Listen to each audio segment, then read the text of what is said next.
For brief remarks, Councilmember Alan Gerson, another leader in this community who's worked so long on these issues. Thank you very much, Mr. Borough President, Mr. Speaker, Madam Chair, my fellow community members. I too will be very brief, but it must be stated that in the aftermath of 9/11, the pleas and the demands of this community and those of us who represent this community to put in place in the work on the Deutsche Bank and the entire Ground Zero side basic precautionary principles and measures have gone unheeded and unresponded. I hope, and we will insist, that we find ourselves in a new phase wherein the demands of putting safety, of erring on the side of precaution, of putting in place in every step of the process of decontamination, of deconstruction and reconstruction, the precautionary principle, which takes all reasonable steps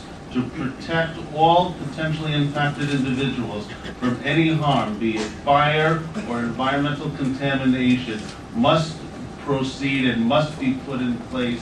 And we must have going forward a clear and transparent structure of governance, identifying the roles of the private sector and the public agencies to enforce and effectuate this precautionary principle, again, in every step of the way.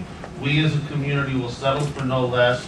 We must remove the Deutsche building as expeditiously as possible, but only as safely as possible at the same time. Thank you very much. Thank you, Councilmember Gerson. We are now going to, before we hear from Bovis, I just want to remind people, as Julie said, we're going to ask you to fill out the cards to ask questions. Please limit the question just to one, because we want to get every neighborhood resident an opportunity to ask a direct question, and we ask to keep those questions pointed because we really are on a time constraint tonight. We want to also recognize we have representatives from the Mayor's office, from Attorney General Andrew Cuomo's office, and City Council Member Vincent Gentile's office. And with that said, I want to introduce Bovis Representative Mark Melson, the Executive Vice President, and James Abati, Senior Vice President and Principal in charge for New York. Gentlemen, thank you for being here tonight. It's my understanding that you, one or both, have opening statements, and then we'll proceed with questions. Thank you. Good evening, ladies and gentlemen. As was just said, my name is Mark Melson. I'm the Executive Vice President and Head of the Northeast Region of Bovis Lend Lease. As such, I have responsibility for 5 of Bovis's U.S. offices, including the New York office. I first off want to thank the Community Board and all the elected officials present this evening for this opportunity to appear before this board. I'm accompanied this evening, as you just said, by James Abati. He's a Senior Vice President of Bovis Lend Lease and is the Principal in charge of the New York office. First and foremost, I want to start off by saying that we believe that Bovis is a good corporate citizen. On a daily basis, we employ thousands of workers on many jobs throughout the city. We contribute back to the communities in many ways. We work in those communities. We work with organizations like the Boy Scouts, March of Dimes, the Archdiocese, Juvenile Diabetes, and Junior Achievement to try to give back to those communities. Bovis is also a good neighbor. We build many buildings in Lower Manhattan. We've been doing that for many, many years.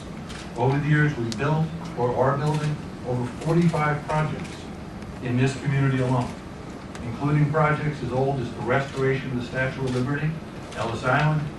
We've just started now to build the World Trade Center Memorial, projects such as 1 York Street, the Embassy Suites Hotel, the Ritz-Carlton Hotel and Residences, Tribeca Green, 19 Rector Street, and the Foley Square Federal Courthouse. We have built all those jobs without a single injury to any member of the public, and also without a single worker fatality. As a good neighbor, Bovis regularly appears before this board and other community boards throughout New York. I'm not sure what happened last week, but I want to make it very clear that we don't believe we were invited to last week's meeting. We certainly have no indication of any receipt of an invitation of any kind. I want to make clear we did not intentionally avoid the meeting, and we apologize to everyone here if we were invited by someone and we failed to attend. We want to extend our thanks to Borough President Stringer for his invitation to attend tonight's meeting. Bovis is justifiably proud of our safety record in New York City. We work on a lot of jobs in New York City with many different subcontractors and workers who are employed by us each day. Our lost time incident, which is one of the standard measures in our industry for safety, is well below the industry average as published by OSHA. I could quote other safety measures to show that we're better than most, but frankly, that's not good enough. The most important message that I can deliver tonight is that we will not be satisfied until each and every one of our projects are incident and injury free. We care very much about the communities in which we build in. Frankly, they're communities in which many of us live in. We take very seriously our obligation, as Councilman Gerson said, to protect the public and the workers on our sites. We deeply, deeply regret the loss of life and subsequent injuries which have occurred at 130 Liberty Street. I have to say though, the demolition of 130 Liberty Street is one of the most complicated and highly regulated abatement and demolition projects ever in the history of the city. The project consists of a series of very challenging and complex activities and procedures.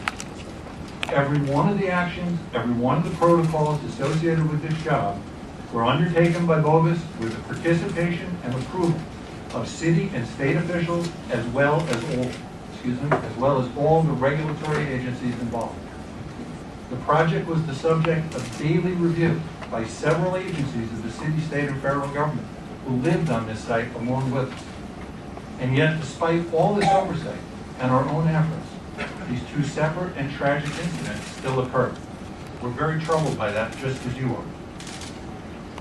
We heard the comments at last week's community board meeting, even though we weren't here. And we too lost confidence in the John Galt company.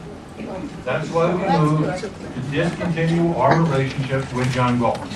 We terminated their abatement and demolition subcontracts, and none of their forces are working for us at this time on this project and never will again. We also want to take this opportunity to inform this board, other elected officials present tonight, and the community at large of all the remedial activities that are currently underway and are planned for 130 Liberty Street. That's the main reason we came here tonight, was to inform you of things that are going on this site. Jim Aberdeen normally runs the entire New York City office for Bovis, with responsibility for many projects. He's been on site at 130 Liberty Street since Sunday morning. I'd like Jim to explain the status of the job, both prior to August 18th when the fire occurred, the activities going on at the site since Sunday, as well as those activities that are planned for the next couple of weeks. Hopefully that will answer some of the questions that you have. Thank you. Thank you all for inviting us here. Prior to August 18th, we were working under our approved deconstruction and abatement plan, which was approved by all the regulators, which took over a year to get approved by all agencies involved. We had completed abatement on floors 42 to 20, which was signed off by all regulators, as well as all the basement levels in the building. The demolition was ongoing and had reached the 26th floor by August 18th. During the demolition process, all materials and mechanical equipment are removed prior to starting the demolition. So during the demolition process, there is only steel and concrete that comes down. Since August 18th, we were on site, and after the fire department has controlled the fire, we introduced the frozen zone.